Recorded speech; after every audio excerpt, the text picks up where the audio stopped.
candidates tonight as we celebrate diversity. Thank you so much. Wow. So, sir, meron tayo maglilinaw. The criteria will be back to zero. Right. 50% for beauty and Yeah, it will 50%. revert to zero. So wala na po lahat ng mga scores kanina.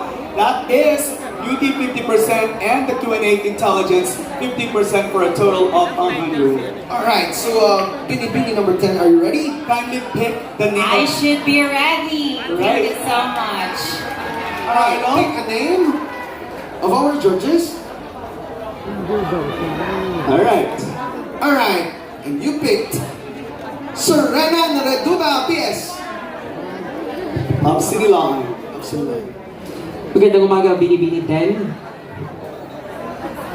Hello? Hi, magandang umaga po. Maraming pong salamat. My question for you is this. Which path would you take? The left, where nothing is right, or the right, where nothing is left? Ulitin ko. Which path would you take? The left, where nothing is right, or the right, where nothing is left? I will definitely choose the right that nothing left because no trolls behind. In our society, that is something that we always looking forward, that we always have the mentality of a and. We always want to uplift each and every one of us, not to have a grateful life, but to definitely to succeed our society and ourselves. And definitely, left will not be a left if you think that that is right. But I should say so is because when you left something, you have to make sure that that is something more beautiful so that you don't have any regrets for it. Thank you so much. That was a very hard and tricky question. Right. No? Thank you very much. It's very You pulled it off. syllogistic. Wow. 5 is also from Pila, Laguna. Dalawang pinagpala ngayong gabi from Pila, Laguna. Shining, shimmering, and splendid. Maria Iwanesca, lagi ka na namin napapanood, no? At kontisera ka na rin. Ano yung ginawa mo nung walang mga pageant? Nung 2 years na walang pageant? You know what, ladies and gentlemen, during the pandemic, I have to sacrifice a lot of things and I have to do something. In order for us, my family, to survive, I do live selling and a lot of many things. So I am so feel grateful and thankful to the Lord of God. God never ever leave me and my family. Wow, that's very inspiring. That she really did everything in order to survive, like online. Pero hindi ba yun yung question? Pick a name Hello? of a judge for a question. And you have picked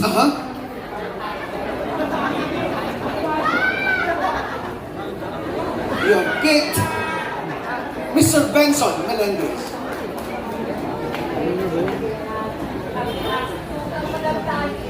Good morning, candidate number 5. Good morning, sir. This is my question. Sa Aba, Ginoong Maria, bakit tinawag na Ginoo si Maria samantalang ito ay isang ganap na babae? Can you repeat the question, sir? Sa Aba, Ginoong Maria, bakit tinawag na Ginoo si Maria samantalang ito ay isang ganap na babae? Maraming pong salamat sa inyong katanungan. Bakit nga po ba tinawag si Maria? Ganon hindi naman po siya lalaki at tinawag siyang Ginoo.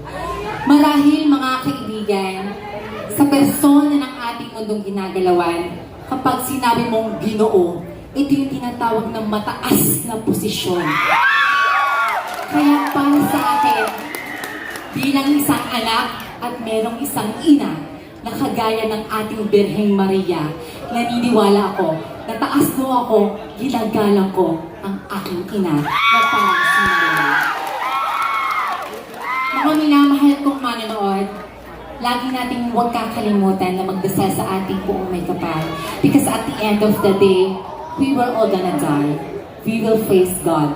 God never ever asks whatever gender you are, nor what colors you are. But what most important, we have to do something good in this humanity.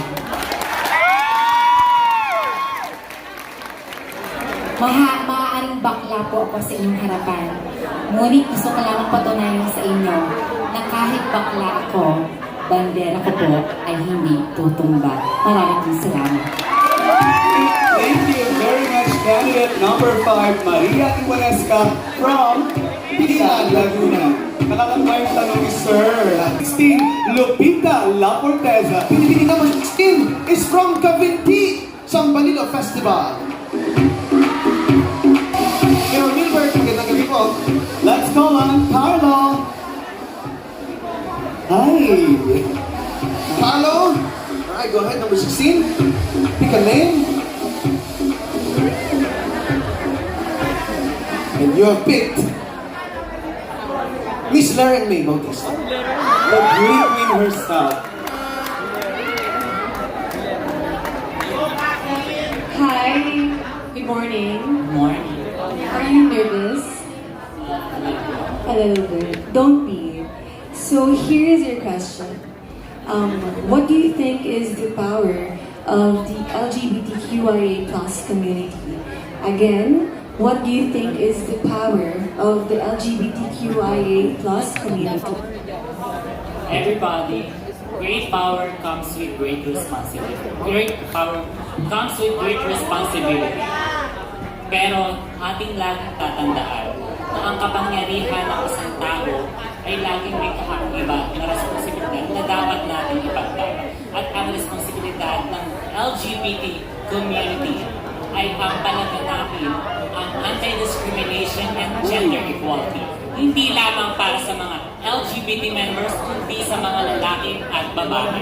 Lalo-lalo na ang pinagdiriwang natin ang Women's Month. Lagi nang tatandaan na hindi lahat kayo ay may pagkakataong ilabas ang iyong saloobin.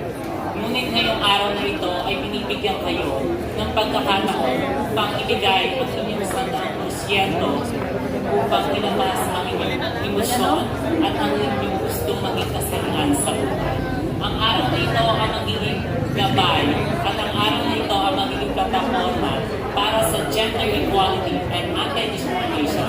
Hindi lang para sa mga babae, kundi para sa mga LGBT. Lagi nang tatandaan na sa mga babae na rito, hindi ka lang basta babae. Babae lang, babae ka. Yun lang at maraming salamat. Thank you very much. Binibining number 16 Is from Santa Cruz, the capital town of Laguna. Right.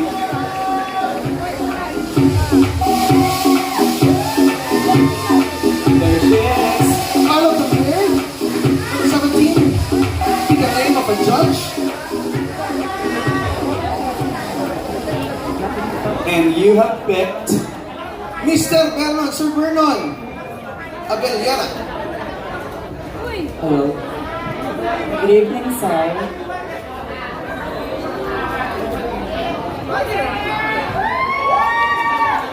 Hello. Hello, sir. Good evening po. Congratulations for being one of the top 10 finalists. Thank you so much. I know that you are aware with what's happening now in Ukraine and USSR. Are you aware? Yes, I am. Okay, very good. After winning, if ever that you will win tonight and you will be sent in Ukraine or even in Russia, what would you say to these two leaders? It's a privilege for me to go in Ukraine and Russia, and of course, I want to realize that war is not a reason for any dispute or war. Ladies and gentlemen, this word is a gift from God to us, and this war is not a reason for any disputes or war. I believe it's all about the greediness of a people.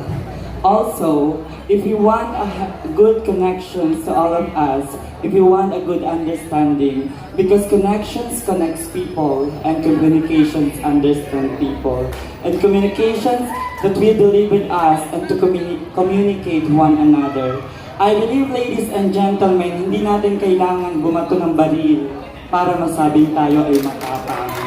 Hindi natin kailangan kumikim ng buhay ng isang tao para masabing tayo ay mataas na posisyon. Naniniwala po ako ng mga kaibigan na tayo po ay magkayakap-yakap, magtulong-tulungan. Dahil ang mundong ito ay para sa mga tao upang para magmahalan at higit sa lahat, para maramdaman natin kung gaano kaganda o kung gaano kasarap mabuhay dito sa ating mundong ginagalawan.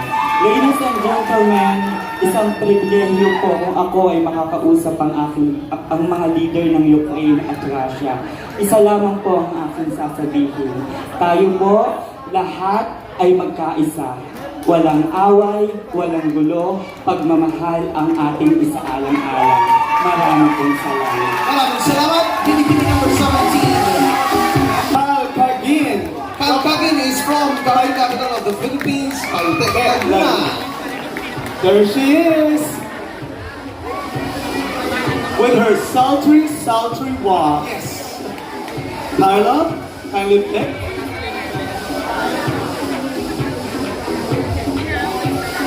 At ang napili mo ay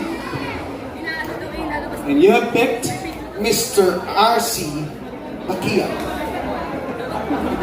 R.V. Dakia.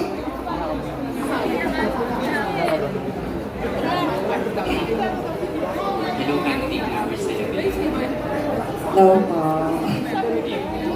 May nasura. Dahil nananagot ng protection, ito ang question ko sa iyo. Naniniwala ka bang kailangan ng isang kamay na bakal ang isang namumuno para umunlad ang isang bansa at lahi? Thank you so much. You know, my dear panel board of judges, our question sounds really hard. Really, but when you come to think of it, all you have to do is to use your common sense and listen to the question itself more the statement that is being said before. Now, I personally think that, do we need an iron, or what we call an iron fist to rule the country? Why not? Is the answer to the question. I personally think that in what is happening in our world today, especially in this time of pandemic, we really need an iron fist to rule the country. Because first, it is what we need to see changes, to create changes for each and every single Filipino today. Because living in a democratic country, I believe that we human beings have the power in manipulating things toward the government or its people. I believe, ladies and gentlemen, and to simplify this answer, we really need an iron fist to change our country and for the betterment of other people and especially the whole Philippines. Thank you. Thank you very much, Binibining 7 from Paite, Kagin. When I was looking at her, she looks like she has a semblance to Sushi. 18 is from Santa Rosa. Oh, there she is with her sexy walk. Okay, and Carlo? Alright, number 18, you have picked Judge. And you have picked Dan Matuginas.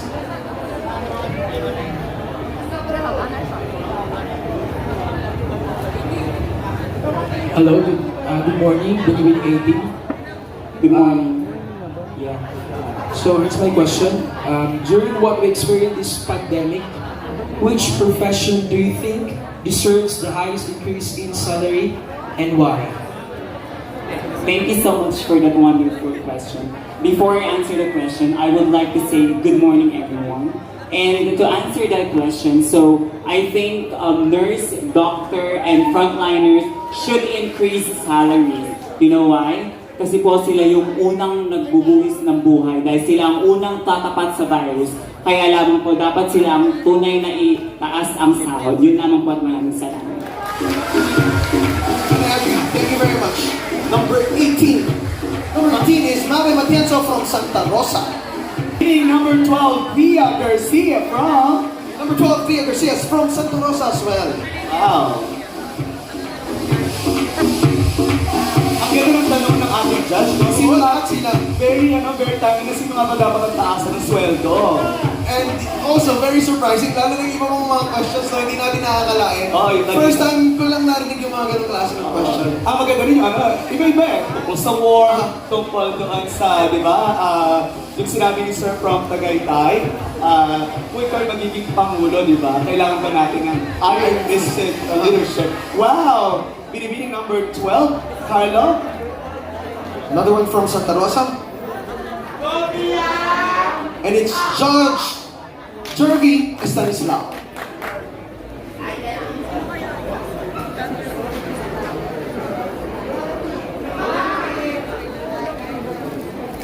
Alright, let's pick another one.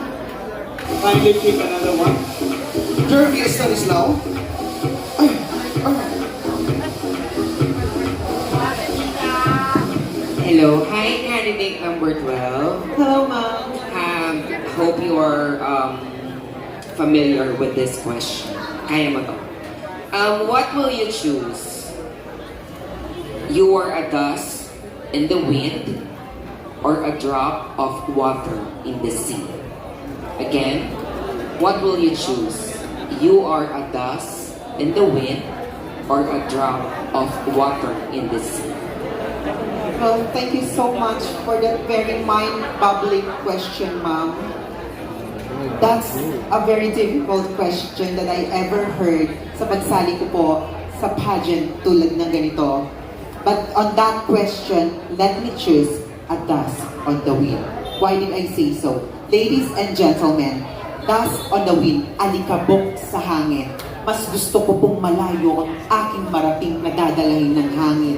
Mas gusto ko po at mas nais ko ang malayo ang aking narating. Malayang maibuka ang pakpak bilang isang alikabok. Malayang makapagsalita, malayang makapagbigay pahayag kung ano ang nararamdaman ng puso at isip ko. Dahil naniniwala po ako, alikabok man po, ngunit nakakapuwing din. Maraming salamat po. Thank you very much, number 12. Thank you very much. Inumiinit ang labanan with a very metaphoric text. Candidate, Binibining number 9, Emmanuel Castro. Binibining number 9, kapitbayan natin to, Emmanuel Castro is from Siniluan! There she is! And she's the reigning Binibining Siniluan, Miss Gay Siniluan. Right, Castro. At Carlo?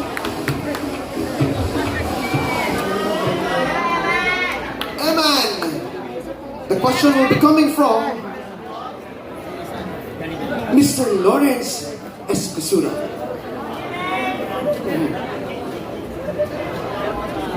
Hello, Hi, sir. good morning.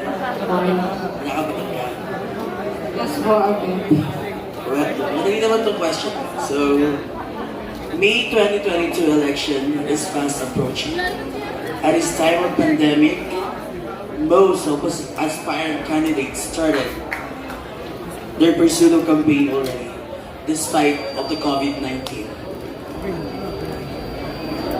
If you were given a chance, would you consider to defer the election? Why or why not?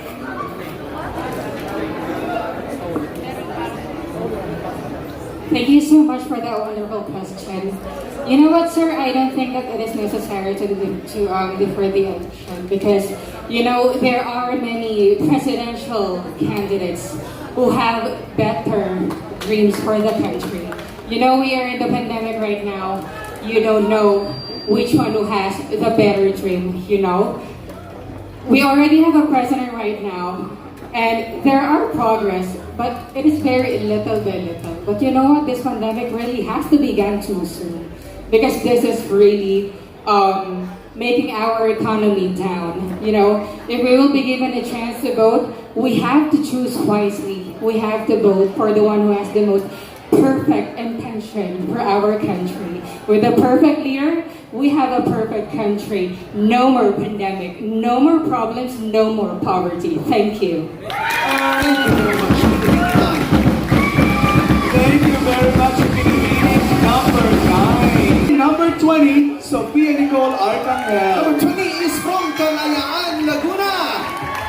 Wow, look at that. Beautiful lady.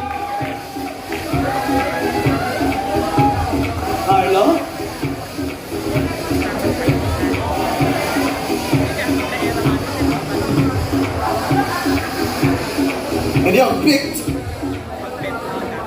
Sian Cunyo. Councilor Sian Cunyo. Hello, good morning. Morning, sir. So here is your question. If you have the power to do one of the following.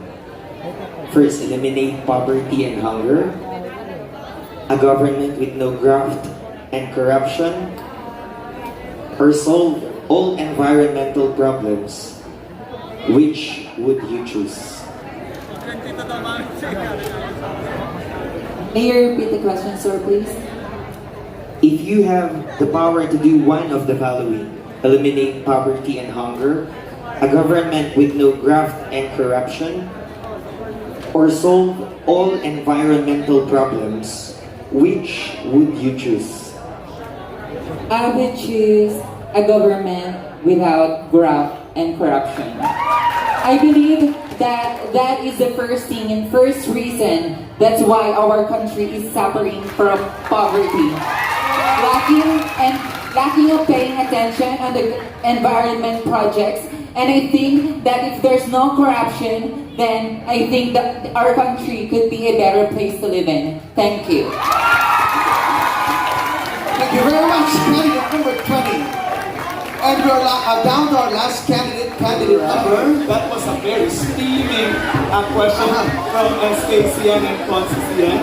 And also with a very steaming answer from candidate number 20. And finally, we go to our last Binibining, number 22, Marlu Sitanco. Marlo Sitanco is all the way from Campuya. There she is with her very feminine walk and very young-looking face. Wow. Carlo? Carlo meet Marlo. Yeah, Marlo meets Carlo. And you have picked... Exciting. Clifford King Kitangko.